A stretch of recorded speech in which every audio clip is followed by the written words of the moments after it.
folklorismus je vnímán jako to, co se odehrává z folklorních projevů mimo původní prostředí. Pokud ten venkovan zatancoval, zaspíval doma, v hospodě nebo při nějakém obyčeji nebo obřadu, tak on nepřemýšlel o tom, jestli to dělá pro nějakého diváka, pro nějakou veřejnost. Byla to součást jeho každodennosti. Mělo to svou funkci v tom daném prostředí a při té dané příležitosti. Ale v okamžiku, kdy vystoupil na veřejnosti, vystoupil pro diváka a ještě navíc městského nebo prostě poučeného úplně jinak z jiného prostředí, tak tam už hovoříme o tom, že to vlastně je folklorismus.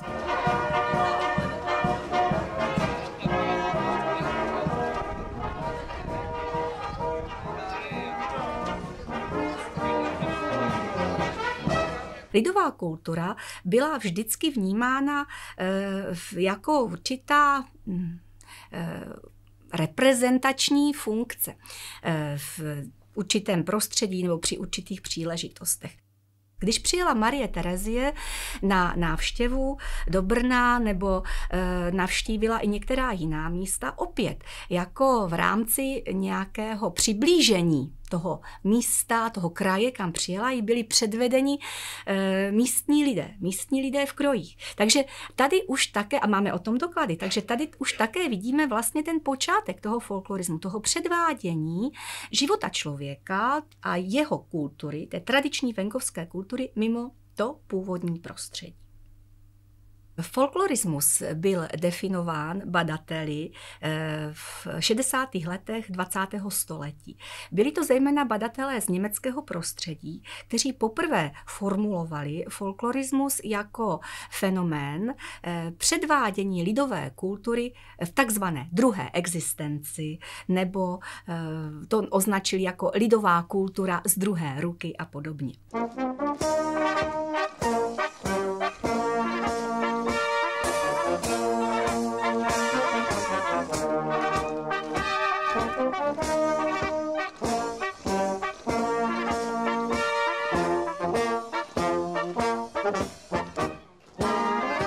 S tím termínem folklorismu souvisí i některé jiné termíny. Já bych tady připomněla termín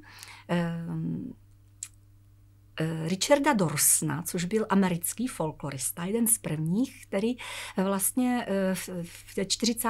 letech se etabloval jako folklorista, protože Amerika neměla, nebo Spojené státy tam nebyla sformována folkloristika v tom smyslu, jako třeba v Evropě, čili folkloristika jako obor, který studuje folklor a duchovní projevy tradiční lidové kultury.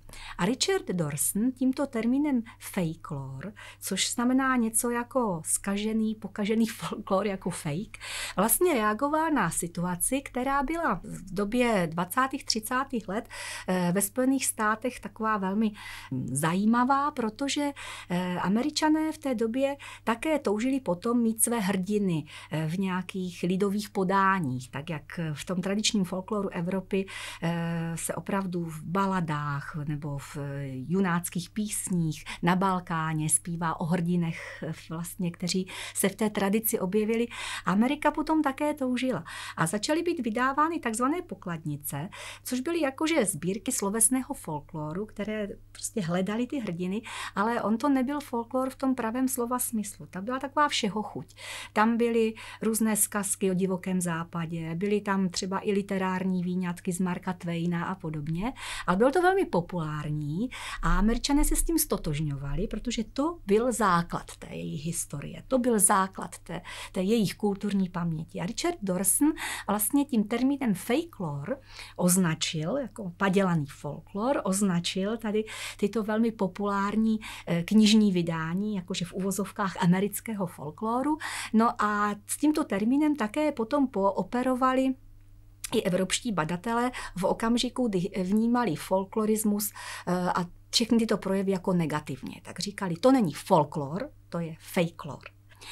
Pak se ve vývoji etnologie trošinku tento koncept pozměnil v tom, že se k němu začalo přistupovat k folklorismu jako k neutrální platformě a etnologové opravdu začali zkoumat všechny projevy této takzvané druhé existence lidové kultury.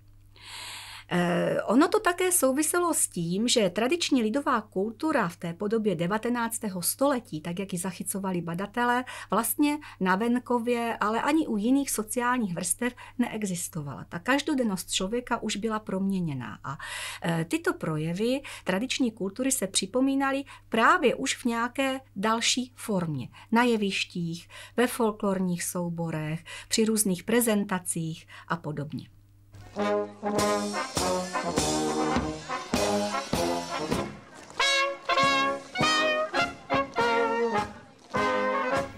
My badatelsky rozlišujeme i různé druhy folklorismu. Hovoříme o folklorismu slovesném nebo literárním, hovoříme o folklorismu hudebním nebo folklorismu výtvarném. Asi nejširší je ten hudební folklorismus, protože můžeme dneska do hudebního folklorismu zařadit mnohé současné projevy hudby world music, hudby folkové, která třeba zpracovává lidové písně, prezentuje v nějaké podobě, často autorské podobě, už cíleně pro široké publikum. Vydávají se desky, CDčka, vznikají nejrůznější projekty, jsou toho plné sociální sítě. To je také hudební folklorismus.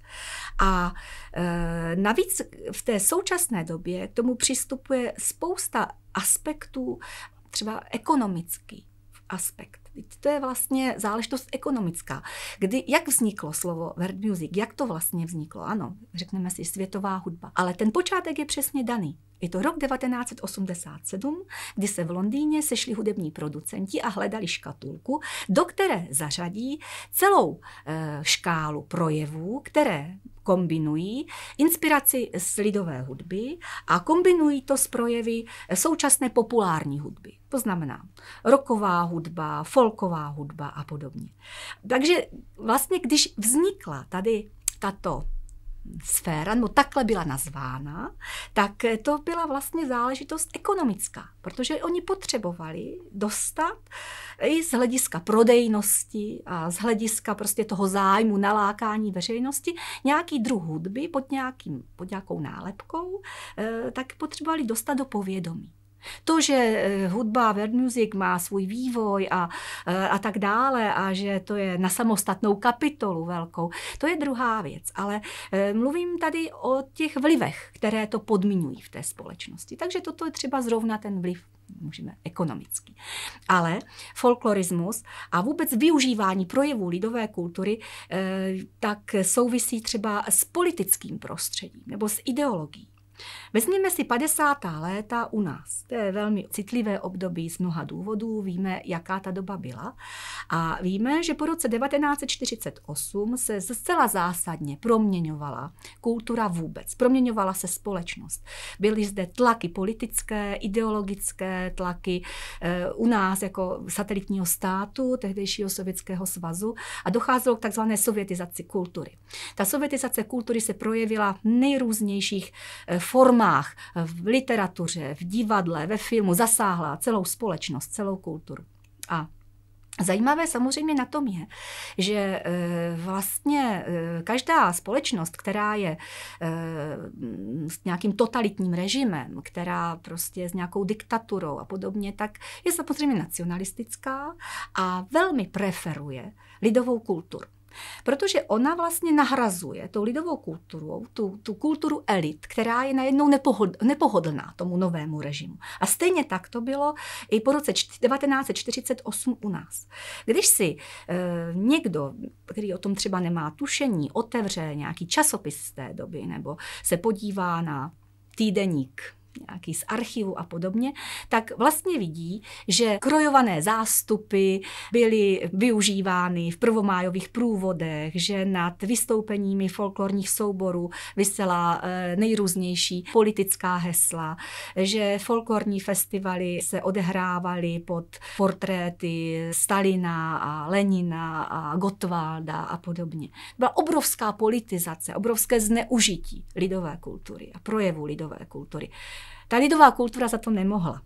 Nemohli za to v podstatě ani ti interpreti, kteří pracovali v těch souborech, protože to byli lidé, kteří třeba měli rádi tancovali, měli rádi písničku, sdružovali se v nějakém možném zájmu v té době, který byl povolen, ale ta společnost toho velmi zneužívala. A nebylo to jako třeba jenom u nás, dokonce i ve dobách třeba nacistických. V Německu byla ještě ve 30. letech taky ideologie nacistická zneužívala lidovou kulturu a podobně. Takže toto nacházíme nejenom v Evropě, ale v jiných zemích a obzvláště v zemích s totalitou a s jistou společenskou a v různých diktaturách je to evidentní. Ale my můžeme nalézt i taková zneužití třeba i v současné době. Nejsou samozřejmě systémová, nicméně existují. Já dám příklad, může to být třeba určitý politický marketing, kdy si třeba i politikové při svých kampaních a podobně nějakým způsobem přisvojují určité projevy lidové kultury nebo folklorismu ne s tím cílem, že by se snažili ochraňovat nebo udržovat, ale protože cílí třeba na určitou skupinu svých voličů a ví, že jsou třeba tito potenciální voliči spjati s folklorním hnutím, nebo je to pro ně prostě důležitá otázka, třeba lidová kultura a její ochrana, tak i s tím se třeba setkáváme v politických kampaních, kdy prostě to třeba už vnímáme jako zneužití folklorismu.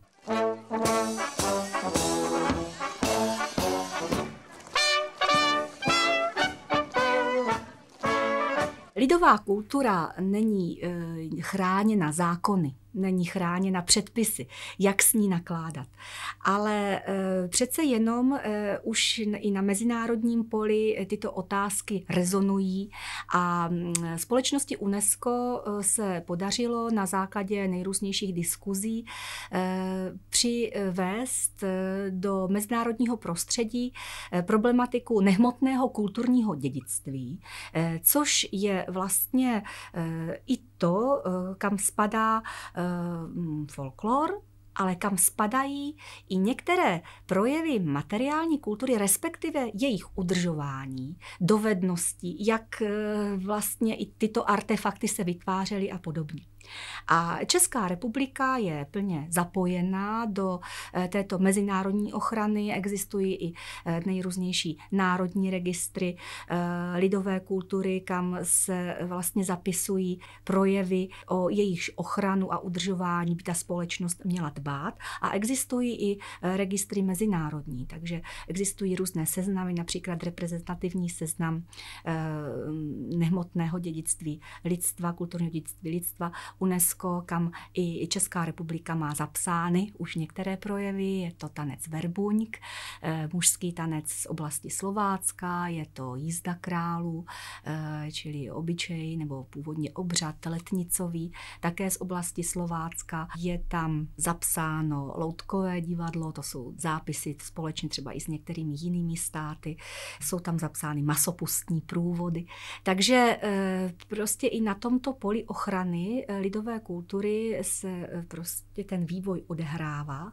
A zajímavé právě je, že když je to nehmotná kultura, tak do ní spadá ochrana právě i těch nejrůznějších dovedností, které se v rámci toho uplatňují.